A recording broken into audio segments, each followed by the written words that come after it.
नमस्कार, मैं हूं राघवेंद्र ओझा और आप देख रहे हैं जनता मांगे जवाब। मुफ्त का चंदन अब मत घिस नंदन। सियासी दलों को सत्ता के सिंहासन तक पहुंचाने वाली फ्रीबीज योजनाएं अब सियासतदारों को ही अखरने लगी है। 5 राज्यों के चुनावी मौसम की गर्माहट में यह मुद्दा सियासी आसमान में गूंजने लगा है। मध्य प्रदेश की राजधानी भोपाल में हुए 3 राज्यों के युवा विधायकों के सम्मेलन में इसकी गूंज ने सोचने पर यह मजबूर कर दिया है। सियासत की युवा पीढ़ी सत्ता के इस रास्ते को भविष्य के संकट का मार्ग मान रही है, लेकिन सामाजिक सशक्तिकरण का यह मुद्दा विरोध की राह में रोड़ा बन जाता है। सम्मेलन में कांग्रेस के युवा विधायक हेमंत कटारे ने यह मुद्दा उठाया तो सियासी सवालों के तर्क वितर्क शुरू हो गए। ऐसे में सवाल यह है कि क्या फ्रीबीज विकास की सीढ़ी है या फिर यह आत्मनिर्भर भारत के रास्ते में सबसे बड़ी रुकावट है? क्या सरकार मदद कर रही है या लोगों को आदत डाल रही है? इसी विषय पर करेंगे चर्चा, लेकिन उससे पहले देख लीजिए रिपोर्ट।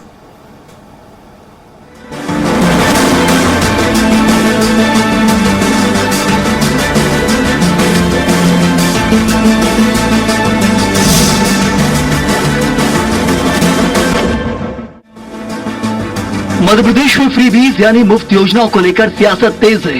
भोपाल में आयोजित युवा विधायक प्रशिक्षण कार्यक्रम के दौरान हेमंत कटारे ने मंच से इन योजनाओं पर सवाल उठाए। कहा कि फ्री की रेवड़ी संस्कृति से आत्मनिर्भरता प्रभावित होती है और इससे युवाओं में मेहनत और प्रतिस्पर्धा की भावना कमजोर पड़ती है। कटारे ने लाडली बहना योजना पर भी तंज कसते हुए कहा कि सरकार लोगों को सशक्त बनाने के बजाय निर्भर बनाने की बात कहती है। ये जितनी फ्रीबीज योजनाएं हैं, मैं कहना चाहता हूं, मेरा सुझाव है और मैं इसको आज यहां कह रहा हूं, यहां से बाहर भी कहूंगा, क्योंकि मैं जो कहता हूं उससे मुखरता नहीं हूं। ये सब बंद होनी चाहिए, क्योंकि अब हम बोलते हैं कि हम महिलाओं को सशक्त बना रहे हैं। कैसे सशक्त बना रहे हैं आप महिलाओं को? आप उनके खाते में 10,000 रुपए डाल के आप कह रहे हैं वो सशक्त है। नहीं है वो सशक्त। मेरा मानना यह है कि चाहे युवा हो, अनएम्प्लॉयड यूथ को आपको सशक्त बनाना है, दीजिए रोजगार उसको। आपको महिलाओं को सशक्त बनाना है, पैसे मत दीजिए। हर महिला के अंदर भारत की काबिलियत है, उसकी काबिलियत का उपयोग कीजिए। विपक्ष के आरोपों के बीच सरकार और बीजेपी नेताओं ने इन योजनाओं का जोरदार बचाव किया। दिव्यराज सिंह ने साफ कहा कि सरकार गरीब जनता के हित में काम कर रही है और लाडली बहना जैसी योजनाओं से महिलाओं के जीवन में सकारात्मक बदलाव आया है। कहा कि इन योजनाओं से गरीबों का उत्थान हो रहा है और उनकी आर्थिक स्थिति मजबूत हो रही है। महिला विधायक ने इस महिला सशक्तिकरण को बढ़ावा देना और महिलाओं के हित में फैसला बताया है। सरकार जनता और गरीब जनता के लिए काम करती है और गरीब जनता के लिए जो भी योजनाएं उपयोगी होती हैं उसको निर्णय करना मेरे ख्याल से सरकार का अधिकार होता है। और गरीबों को, जैसे आज लाडली बहनों को हम लोग जो राशि दे रहे हैं, तो उनके जीवन में बहुत बड़ा योगदान उससे प्राप्त हो रहा है। चाहे वो लाडली बहना हो, चाहे किसान सम्मान निधि हो, ये राशियां मेरे ख्याल से ज्यादा बेहतर रहती हैं और मेरे ख्याल को उसमें सरकार में देने में कोई आपत्ति नहीं होती। सडनली आप किसी को ये नहीं बोल सकते कि एक राज्य के किसी कोने के गांव में बैठा हुआ व्यक्ति सडनली आत्मनिर्भर हो जाए। धीरे करके जो योजनाएं हैं, चाहे स्टार्टअप इंडिया की हम बात करें, छोटे MSME प्रोजेक्ट्स की बात करें, महिलाओं को लेकर के जिस तरीके से जो विभिन्न योजनाएं बनी, तो धीरे उन चीजों को स्टेप बाय स्टेप निश्चित ही हमारी सरकार, चाहे राज्य की हो चाहे केंद्र की हो, उसको ला रही है। लेकिन सडनली हम बोल दें कि सारी चीजें बंद कर दें, तो मुझे नहीं लगता कि ये उचित होगा। फिलहाल मध्य प्रदेश में फ्रीबीज को लेकर सियासी बहस तेज हो गई है। एक तरफ विपक्ष इन योजनाओं को फ्री की रेवड़ी बताकर आत्मनिर्भरता के लिए खतरा बता रहा है, तो वहीं दूसरी तरफ सरकार और उसके नेता इन्हें गरीबों और महिलाओं के सशक्तिकरण का मजबूत जरिया मान रहे हैं। सवाल सिर्फ योजनाओं का नहीं, बल्कि उस सोच का है जो तय करेगी कि देश को आगे कैसे बढ़ाना है। फिलहाल इस मुद्दे पर सियासत अपने चरम पर है। देखना होगा कि आने वाले वक्त में ये बहस नीति में बदलती है या सिर्फ बयानबाजी तक ही सीमित रह जाती है। Bureau report, Swaraj express, Bhopal. तो चलिए, इस मुद्दे पर ज्यादा चर्चा के लिए सारे खास मेहमान हमारे साथ जुड़ चुके हैं। उनका परिचय करा देता हूं। मंजरी जैन जी भारतीय जनता पार्टी की प्रवक्ता हमारे साथ जुड़ रही है और रजनी ठाकुर जी कांग्रेस प्रवक्ता हमारे साथ जुड़ रही है और केएस शाइनी जी वरिष्ठ पत्रकार है हमारे साथ स्टूडियो में मौजूद है। आप तीनों का बहुत बहुत स्वागत है। मंजरी जी, शुरुआत आपसे कर लेता हूं, क्योंकि हेमंत कटारे ने बड़ा वार किया है और वो कह रहे हैं कि आत्मनिर्भर आप लोग नहीं बना रहे हैं। तो आप जो तस्वीरें दिखा रही है, आपकी सरकार जो तस्वीरें दिखा रही है महिला सशक्तिकरण की तस्वीर इन तमाम योजनाओं के जरिए, क्या कांग्रेस उस विजन को समझ नहीं पा रही है जिस विजन को लेकर आप डिस्प्ले करना चाह रही हैं, सामने आ रही हैं, या उन तस्वीरों को नजरअंदाज कर रही है कि महिला सशक्त नहीं हो रही है, आत्मनिर्भर नहीं हो रही है? देखिए, जो शुरू की गई कि मुफ्त का चंदन मेरे नंदन, तो ये जो कहावत है, मुझे डबल आवाज सुनाई दे रही।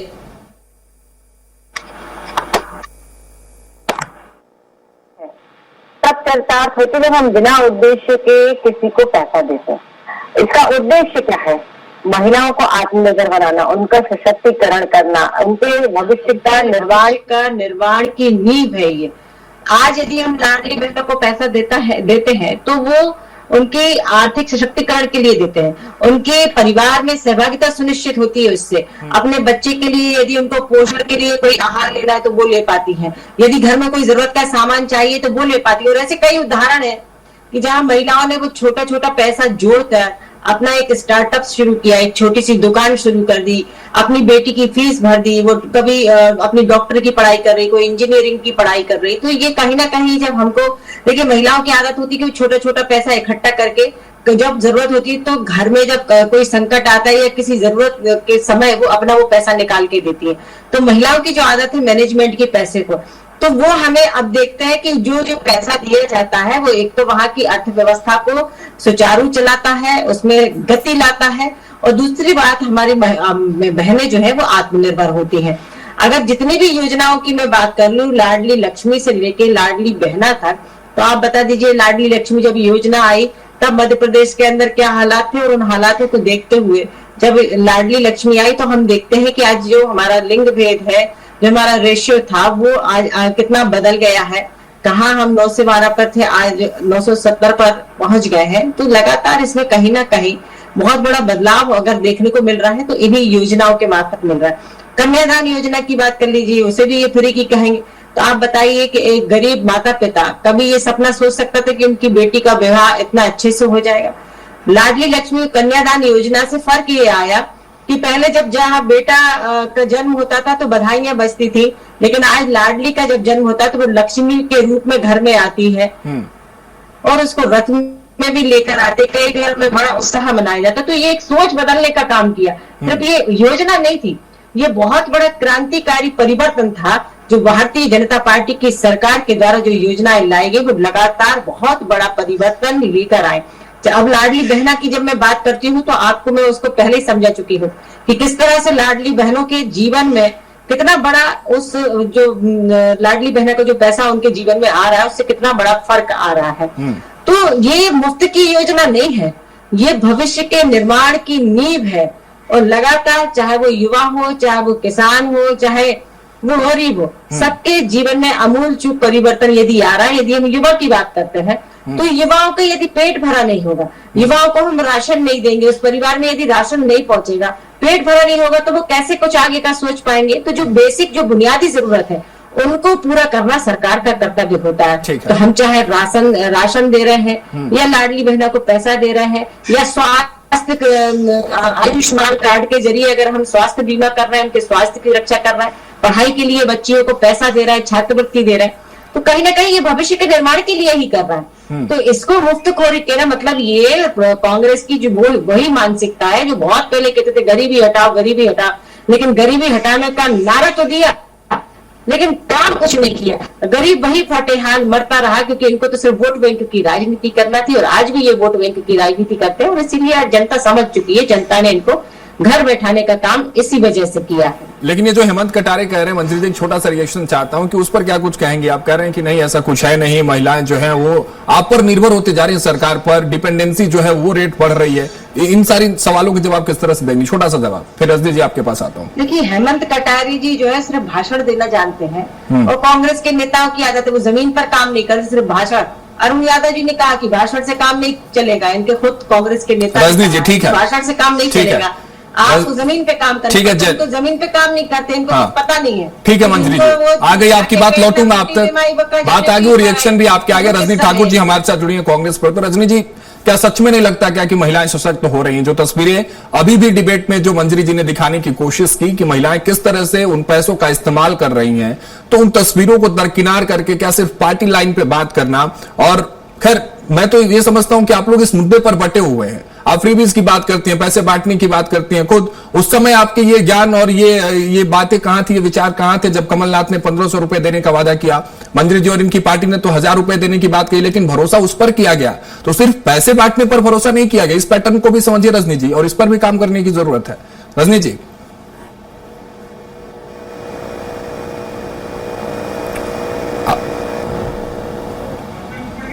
चलिए, रजनी जी से हमारा संपर्क नहीं हो पा रहा है। हमारे साथ वरिष्ठ पत्रकार हैं शाइनी, जिनका रुख करते हैं और इनसे बेहतर तरीके से समझते हैं। मैडम, आप किस तरह से देख रहे हैं? बीजेपी से सशक्तिकरण तो जरूर कह रही है, और तस्वीरें जो मंजरी दिखा रहे हैं वाकई वो बदलाव की तस्वीरें हैं।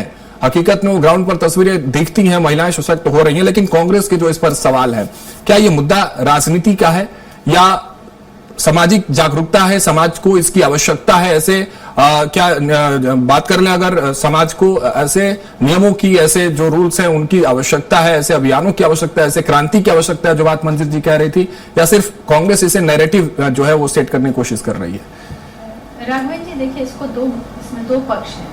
एक जो सरकार दे रही है महिलाओं को और गरीबों को, जो पैसे बांटती है, देती है, तो मुझे नहीं लगता ये एक तरह से हम फ्री भी, क्योंकि महिलाएं जो है इतना काम करती हैं, वो ऑलरेडी सशक्त है, लेकिन उनका जो काम के लिए उनको कभी भी रेवेन्यू मिला ही नहीं, उनके काम को कभी पैसा मिला ही नहीं।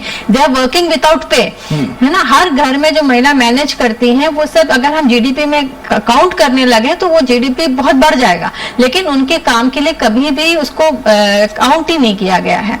दूसरी बात यह है कि महिलाओं को सक्षम, मतलब महिलाओं जो है वो आत्मनिर्भर इस तरह से हुई है कि उनके हाथ में कुछ पैसा एक्स्ट्रा रहता है। लेकिन इससे अगर ये कहें कि वो अपने लिए कोई रोजगार तय कर लेंगे, शुरू कर सकते हैं, तो ये नहीं हो सकता, कि इतना छोटा अमाउंट होता है घर के। आप भी जानते हो कि हम भी जानते हैं, कितना भी हमारे पास आए तो कम ही पड़ता है। तो जो अमाउंट आता है वो कहीं ना कहीं घर के जो जिम्मेदारियां होती है उसमें खर्च हो जाता है, और उससे किसी तरह से कोई रोजगार का निर्माण नहीं हो सकता है।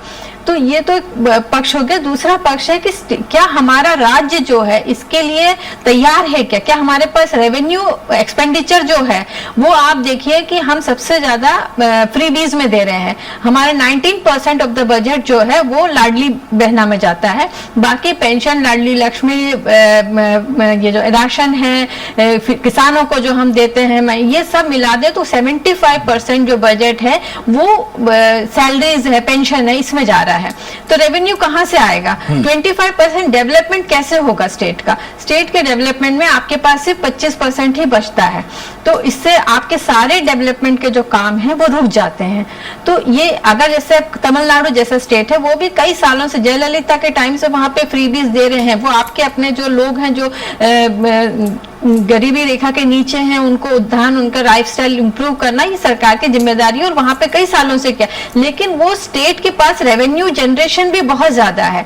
मध्य प्रदेश में रेवेन्यू जनरेशन कम है, और जो रेवेन्यू एक्सपेंडिचर है फ्रीबीज के वजह से, वो इलेक्ट्रिसिटी हम फ्री दे रहे हैं, राशन फ्री दे रहे हैं, लाडली बहना में दे रहे हैं, लाडली लक्ष्मी योजना है, जितने योजनाएं हैं, तो उसमें हमारे 70 to 80% बजट चला जाता है। तो ये कितने साल तक आप चला पाओगे? क्या ये सस्टेनेबल है? तो रेवेन्यू जनरेशन के लिए भी आपको सोचना पड़ेगा। मैं बिल्कुल नहीं मानती कि ऐसे देना कोई ठीक नहीं है, लेकिन देना चाहिए, क्योंकि हमारे जो लोग हैं उनको भरपेट खाना खाना चाहिए, उनके तभी तो वो काम कर सकते हैं, तभी उनके कुछ एक प्रोडक्टिव काम हो सकता है उनसे।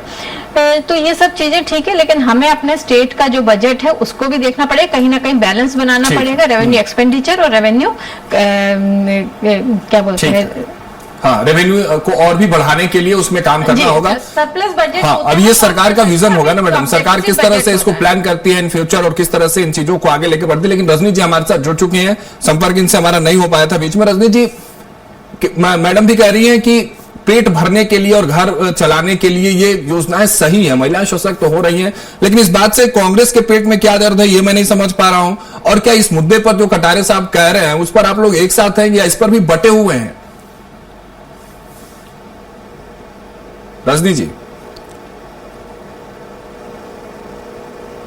नेतागण है उनको भी हम नमस्कार करती हूँ जी, नमस्कार। जैसे कभी ये बताया गया है कि जैसे मुक्त का चंदन मत घिस नंदन, या मैं ये बोलूंगी कि मुक्त का चंदन अब मत घिस मोहन, क्योंकि ये जो योजनाएं चल रही हैं, जैसे कभी मैडम ने कहा है कि जितनी फ्री की योजनाएं चल रही हैं, ये योजनाएं हम बिल्कुल हेमंत कटारे जी से सहमत हैं कि सरकार जो है लगातार कर्ज लेती जा रही है, और कर्ज लेने के साथ साथ मध्य प्रदेश में काफी सारा जो कर्जा है वो बढ़ता जा रहा है। इन योजनाओं से महिलाओं को कहीं ना कहीं लाभ तो नहीं हो पाएगा, लेकिन लाभ के साथ साथ ये कि महिला सशक्त नहीं हो पा रही है।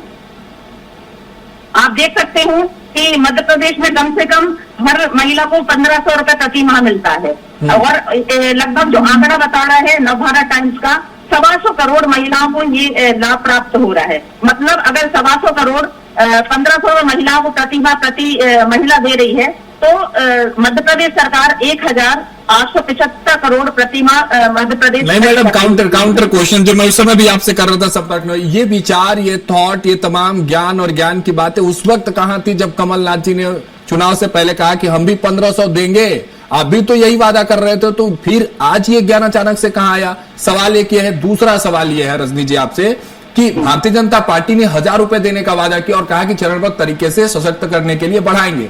आपने तो सीधा 1500 का वादा किया था, लेकिन उस 1500 पे भरोसा जनता ने नहीं दिखाया। क्या इस बात को लेकर भी डर है क्या कि भरोसा भी जनता का भारतीय जनता पार्टी के साथ है और महिलाएं भी सशक्त हो रही हैं? रजनी जी। नहीं, बिल्कुल कमलनाथ जी की सरकार जब बनने से पहले ये बिल्कुल घोषणा की गई थी कि महिलाओं के खातों में 1500 रुपए आएंगे। मैं ये कह रही हूँ कि ये योजना गलत नहीं है। अगर कोई गरीब तबके की महिला है, उसको अगर ये योजना का लाभ मिला तो योजना खराब नहीं है। लेकिन आप ये बताइए, तो बंद क्यों करना चाहते हैं आप? क्यों कह रहे हैं कि बंद कर देना चाहिए? नहीं हो रही हूँ। अभी आप महिला विशेषज्ञों ने बताया कि रेवेन्यू जो है मध्य प्रदेश का वो बहुत कम है, 25% है। तो कहीं ना कहीं आय के स्रोत हमारे मध्य प्रदेश में कम है, और इस योजना को पूरा करने के लिए लगभग अभी तक 40 करोड़ हजार कर्जा ले चुकी है सरकार 3 सालों में। तो कर्ज लेने से क्या मध्य मैडम? प्रदेश को खामियाजा उठाना पड़ रहा है इसका। तो वो तो सरकार की व्यवस्था होती है ना, उस व्यवस्था को सुव्यवस्थित तरीके से किस तरह से सरकार कर रही है, क्या इसका आपके पास कोई आंकड़ा है, कोई डेटा है, कोई आपके पास ब्लूप्रिंट है जिससे आप सीधा ये आरोप लगा सकें? मंजरी जी, आता हूं आपके पास इसके बाद।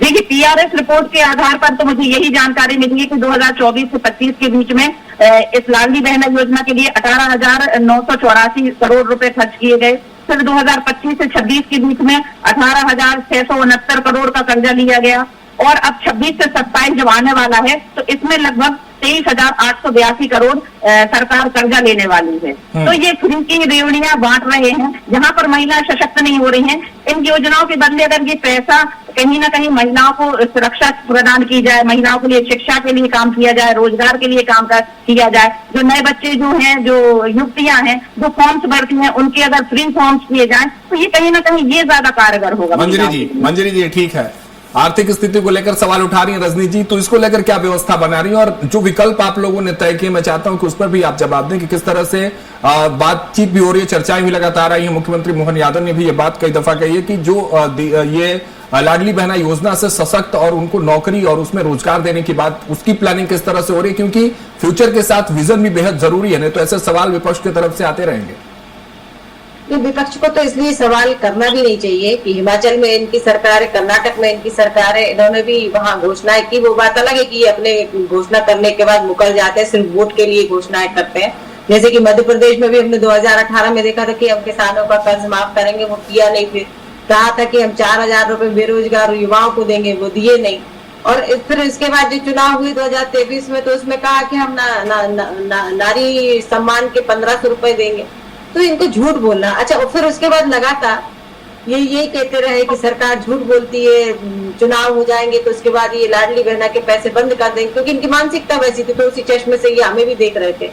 तो फिर उसके बाद कई बार हम डिबेट्स कर चुके हैं, 1500 रुपए दे रहे हैं, 1200 रुपए दे रहे हैं, 3000 नहीं दे रहे। तो इनके दो मुंही बातें हैं, कहते कुछ है करते कुछ है, क्योंकि सिर्फ ये वोट बैंक की सत्ता की राजनीति करते हैं। लेकिन भारतीय जनता पार्टी जो है वो अंत्योदय का विचार लेके, एकात्म मानववाद का विचार लेके खड़ी हुई, और उस विचार पे आज भी कायम है कि समाज के सबसे निचले पायदान पे खड़े व्यक्ति को यदि हम उत्थान नहीं करेंगे, तब तक आत्मनिर्भर ना तो भारत की बात कर सकते हैं, ना मध्य प्रदेश की बात कर सकते हैं। तो हमें तो अंतिम छोड़ के व्यक्ति का उत्थान करना है और उसको आत्मनिर्भर बनाने की दिशा में भी हमें मंजरी जी, रजनी जी ने कहा कि ये ऐसी योजनाएं अच्छी हैं लेकिन महिलाएं सशक्त नहीं हो रही, इस पर क्या कहेंगे आप? योजनाएं अच्छी है, उसी पे आ रही थी। बहुत सारे सवाल हो गए तो मुझे जवाब भी उसी क्रम में देना थी। तो अब आत्मनिर्भर भारत की जब हम बात करते हैं तो इसमें महिलाओं के सशक्तिकरण की भी बात करते हैं। तो आज मध्य प्रदेश के अंदर 50% से अधिक जो स्टार्टअप्स हैं, जो स्व सहायता समूह है, वो सबसे ज्यादा महिलाएं चला रही है, महिलाएं कर रही हैं। अब इनको क्या, वही मैं कहती हूँ कि कांग्रेस के नेताओं को कुछ पता नहीं होता, क्योंकि वो जमीन पर काम नहीं करते हैं। और मैं आपको बता दूं, जो 1500 रुपए की जो राशि कह रहे थे छोटी सी है और उससे रोजगार नहीं हो सकता, तो मैंने खुद जाके घर घर एक मीडिया सेंटर के साथ मैंने इंटरव्यू लिए और मैंने महिलाओं से बात की और बैठी उनके साथ ग्रुप में, तो हमें कई ऐसे उदाहरण देखने को मिले। किसी ने बोला कि हमने स्कूटी ले ली, हमारी बेटी है उससे कॉलेज जाने लगी है, कॉलेज दूर पड़ता था। किसी ने बोला कि हमने एक छोटी सी किराने की दुकान खोल ली, हमारे 40-45 हजार रुपए इकट्ठे हो गए थे, तो हमने दुकान खोल ली, हम घर से ही अब दूध बेचते हैं और किराना छोटा मोटा बेचते हैं, तो हमारा दिन भर का खर्चा निकलता है। तो ये ऐसे उदाहरण है, ये कल्पनाओं में नहीं है, क्योंकि हम जमीन पर जब काम करते हैं तो हमें वो देखने को मिलता है, वो आउटपुट। मैंने पहले भी बताया कि लाडली लक्ष्मी और कन्यादान योजना के क्या बेनिफिट्स बाहर निकल कर आए, क्या आउटपुट निकला है। समय हमारे पास कम है मंजरी जी, ठीक है, मेरे पास उदाहरण है, जीता जाता अगर आप कहेंगे तो मैं उन बहनों के घर भी आपको ले जा सकती हूँ, क्योंकि मैं जमीन पर रहकर काम करती हूँ। रजनी जी आपका रुख करता हूँ, छोटा सा जवाब, फिर शानी जी आपसे समाप्त करूंगा। रजनी जी, तस्वीरें देखना चाहती हैं आप लोग या उसको नजरअंदाज कर रही हैं? तैयार है मंजरी जी के साथ आप जाने के लिए ग्राउंड पर, उन महिलाओं से मिलने के लिए जो सशक्त हो रही हैं, जो इस तरह की बात कर रही हैं और जिनका भरोसा है सरकार पर? किसी प्रकार का कोई डर लग रहा है इन योजनाओं से क्या कांग्रेस को, कि ये योजनाओं पर अगर जनता का और अधिक भरोसा हो गया तो फिर आप तो बैकफुट पर ही रह जाएंगे? इस तरह का कोई डर तो नहीं है ना रजनी जी? बिल्कुल डर नहीं है हमारे लिए। मैं भी क्षेत्र में, ग्रामीण क्षेत्रों में महिलाओं के पास जाती हूँ। मेरा ये कहना कि जो डीबीटी में जो ट्रांसफर होता है वो कागजी तौर पर है, लेकिन जमीनी हकीकत कुछ और है। ये इनके पास, मैडम के पास क्या कोई आंकड़े हैं कि ऐसी कितनी सारी महिलाएं हैं जो लाडली बहना योजना से उनके नाम कट गए हैं? बहुत सारी महिलाओं को जो योजना में थी उनका योजना का उनको लाभ नहीं मिल रहा है। तो बहुत सारी ऐसी महिलाएं हैं, और महिलाएं जो है ग्रामीण क्षेत्र जो कह रही है वो सशक्त नहीं हो रही है। आज भी महिलाएं बहुत परेशान हैं, कहीं ना कहीं बच्चे बहुत परेशान हैं, असुविधाएं हैं, स्वास्थ्य सुविधाएं बहुत ज्यादा कमी है, शिक्षा की कमी है। कहीं कहीं तो ऐसे गांव है जहाँ पर डिलीवरी वाली महिलाएं जो हैं उनके लिए कितनी परेशानी होती है। इस इंफ्रास्ट्रक्चर पे आना चाहिए, ना कि ये रेवड़ी बांटने वाला काम होना चाहिए। रेवड़ी का बांटने से हम क्या कर रहे हैं, ये कोई समाधान नहीं हो रहा है। महिलाओं को आप सशक्तिकरण नहीं कर रहे हैं, केवल आप उनमें आत्मनिर्भर के बजाय निर्भर बना रहे हैं। शानी जी आखिरी कमेंट, समय हमारे पास नहीं है। शानी जी आप क्लोजिंग स्टेटमेंट दे दीजिए, और मैं चाहता हूं कि जरा सा उस पर आपकी बात आए कि सरकार जिस विजन के साथ आ रही है, एक विजन इसमें देखिए ना शानी जी, उस पर भी मैं चाहता हूं आपकी टिप्पणी चलते चलते हो जाए। सरकार ने एक विजन लाया कि आप ठीक है लाडली बहना योजना में रहिए, फिर लखपति दीदी एक योजना है जिससे जो महिलाएं सशक्त होकर लखपति दीदी बन जाएंगी, उनको इस योजना से काट दिया जाएगा, हटा लिया जाएगा, वो उसमें शिफ्ट हो जाएंगी। तो ये सारी प्लानिंग चल रही है सरकार की, तो क्या नहीं लगता है कि भविष्य और विजन के साथ सरकार आगे आ रही है? राघवेंद्र जी, पहले मंजली जी ने जो बोला कि मतलब उन्हें एग्जाम्पल दिया, कुछ महिलाएं जो 40-45 हजार इकट्ठा करके उन्हें अपने दुकान डाले या कुछ व्यवसाय शुरू करा। तो आप मुझे बताइए, अगर 1500 दे रहे हैं तो एक साल में उनका होता है 16-17 हजार। 16-17 हजार इकट्ठा करके 4 साल 5 साल लगेंगे, तब जाके उनके पास 40-45 हजार होंगे। तो इतना समय के बाद जब वो खोलेंगे तो आप समझ सकते हो कि अभी शुरू किया है तो उनको 5 साल तो ऐसे ही लगेंगे।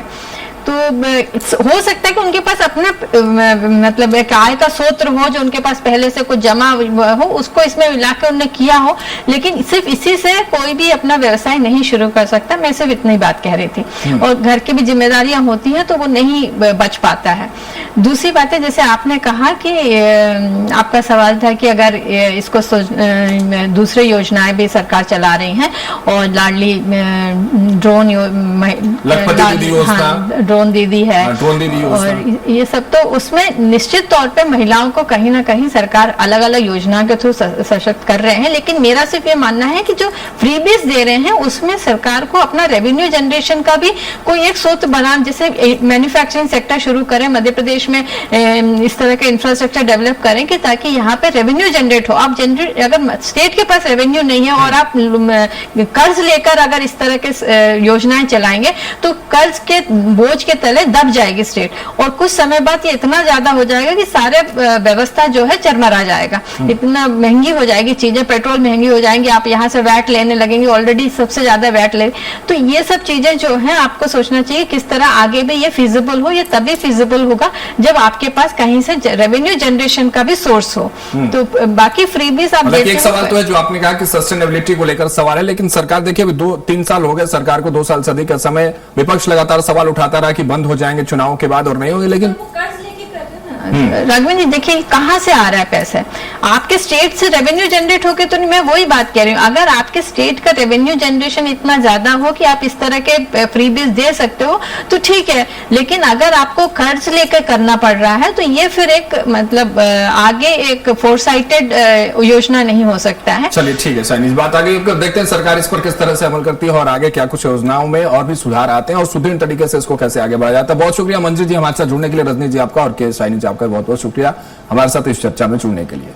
तो साफ है कि मध्य प्रदेश की राजनीति में इस तरह से जो है वो महिला सशक्तिकरण को लेकर जो है वो बात जरूर हुई है। सरकार लगातार योजनाएं लेकर आई है, धरातल पर तस्वीरें क्या हमारे साथ जो बीजेपी की प्रवक्ता जुड़ी थी वो दिखाने की कोशिश की, हालांकि विपक्ष इस पर सवाल उठाता हुआ भी नजर आया। हेमंत कटारे का वो बयान कि इन ऐसी योजनाओं को बंद कर देना चाहिए, लेकिन सरकार इसको महिलाओं के सशक्तिकरण से जोड़कर ही तस्वीरें दिखा रही है। अब देखने वाली बात होगी कि हेमंत कटारे के इस बयान पर सियासी गलियारों में अब आगे कैसी और भी लड़ाई और रंजिश देखने को मिलती है। फिलहाल के लिए चर्चा मेरे साथ इतना ही, आप देखते रहिए स्वराज एक्सप्रेस।